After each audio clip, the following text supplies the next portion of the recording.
Serbia में रहता था। लियोन को नए नए सोशल एक्सपेरिमेंट्स करना और चैलेंजेस करना बहुत पसंद था। एक रात लियोन अपने फ्रेंड की पार्टी से अपने घर की तरफ लौट रहा था। कार तेज स्पीड में थी और लियोन ने लाउड वॉल्यूम पर गाने चलाए हुए थे। अचानक उसकी गाड़ी के सामने एक अजीब सी दिखने वाली औरत आ गई। लियोन ये देखकर बौखला गया और उसने गाड़ी का स्टीयरिंग व्हील पूरी तरह घुमा दिया। उसकी गाड़ी एक पेड़ में जाकर टकरा गई और लियोन को सर पर थोड़ी चोट आई। उस रोड के पास एक हॉस्पिटल था जहां का स्टाफ क्रैश की आवाज सुनते ही दौड़ता हुआ आया और लियोन को हॉस्पिटल के अंदर ले गया। लियोन को क्रैश के 15 मिनट बाद ही होश आ चुका था। डॉक्टर ने उसकी मरहम पट्टी कर दी और अब वो घर जा सकता था। लियोन ने अपने लिए एक टैक्सी और अपनी गाड़ी के लिए एक टो ट्रक बुक कराया। उसका वेट करते करते वो हॉस्पिटल में ही अपनी टैक्सी और उस टो ट्रक का वेट करने लगा। वो हॉस्पिटल के सेकंड फ्लोर की बालकनी में खड़ा था। वो बार बार उस औरत के बारे में सोचने लगा जो अचानक उसकी गाड़ी के सामने आ गई थी, मगर उसे लगा कि शायद वो उसके मन का कोई वहम होगा। उस बालकनी से लियोन को उसकी क्रैश्ड गाड़ी साफ नजर आ रही थी। उसने अपने मॉम डैड को अपने एक्सीडेंट के बारे में इन्फॉर्म करने के लिए फोन निकाला ही था कि उसका ध्यान अचानक गाड़ी से कुछ दूर लगी एक स्ट्रीट लाइट पर गया। उस स्ट्रीट लाइट के नीचे उसे वही औरत दिखी जो उसकी गाड़ी के सामने आ गई थी। वो उस स्ट्रीट लाइट के नीचे बेहद अजीब तरीके से डांस कर रही थी। लियोन उसे देखकर बहुत चौंक गया और अपने फोन से उसे रिकॉर्ड करने लगा कि तभी लियोन के फोन पर किसी का कॉल आ गया।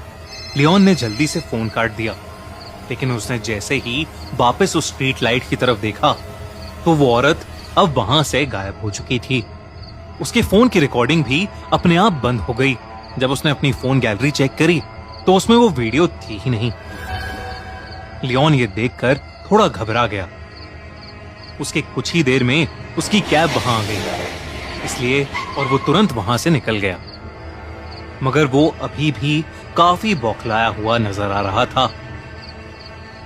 घर पहुंचते ही लियोन ने उस औरत के बारे में सर्च करना शुरू कर दिया।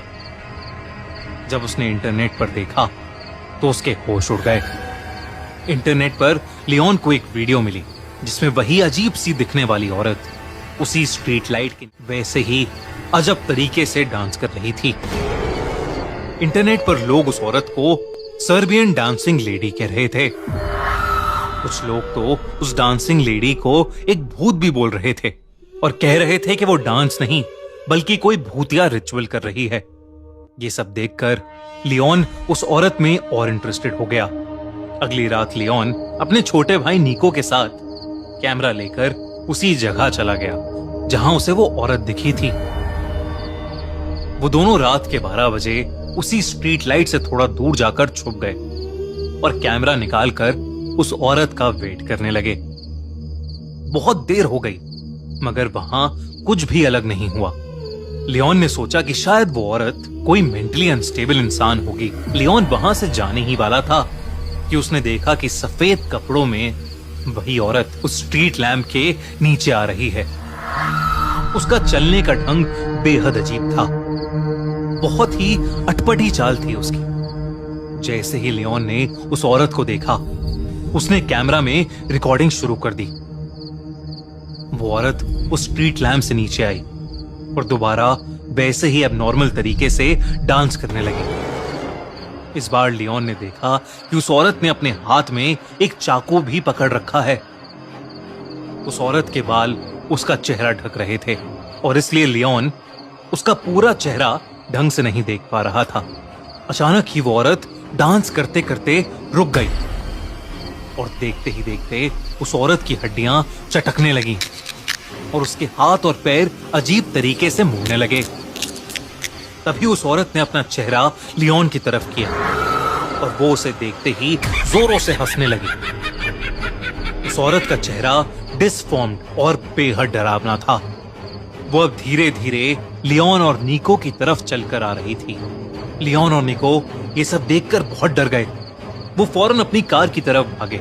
जैसे ही लियोन अपनी कार के पास पहुंचा तो उसने देखा कि निको उसके साथ नहीं है। लियोन ने नजर घुमाई तो उसने देखा कि निको उस डांसिंग लेडी के पास। ऐसा लग रहा था कि निको उसके वश में है। लियोन ने निको को जोर से आवाज लगाई और निको मानो वापस होश में आ गया हो। निको जल्दी से वापस कार की तरफ भागा और लियोन और निको दोनों कार में बैठकर वहां से निकलने लगे। जब लियोन ने आसपास देखा तो वो डांसिंग लेडी कहीं नहीं थी, लेकिन फिर अचानक ही वो लियोन की कार के सामने आ गई। उसे देखकर लियोन की रूह कांप गई, लेकिन लियोन ने अपनी कार नहीं रोकी। लियोन की कार उस डांसिंग लेडी के आर पार हो गई और जब लियोन ने अपने रियर व्यू मिरर से पीछे देखा तो वो डांसिंग लेडी उस रोड पर खड़ी लियोन को ही घूर रही थी और फिर अचानक वो हवा में कहीं गायब हो गई।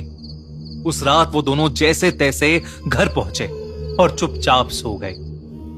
अगले दिन निको ने लियोन को बताया कि उस डांसिंग लेडी ने पिछली रात निको से कहा कि वो खुद डेथ है और वो जिसको भी देखेगी वो उससे उसकी सबसे करीबी चीज छीन लेगी।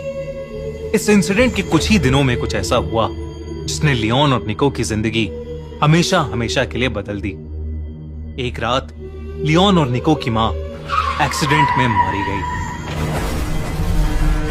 उनका एक्सीडेंट भी उसी स्ट्रीट लैम्प के नीचे हुआ था जहां लियोन ने उस डांसिंग लेडी को देखा था। कभी कभी तो उस दिन के बाद से लियोन और निको को अक्सर उस डांसिंग लेडी के सपने आते हैं। बल्कि निको की हालत तो इतनी खराब हो गई कि वो कभी कभी रात में अपने घर से निकलकर बाहर सड़क पर उसी डांसिंग लेडी की तरह वैसा ही अजीब डांस करने लगता है।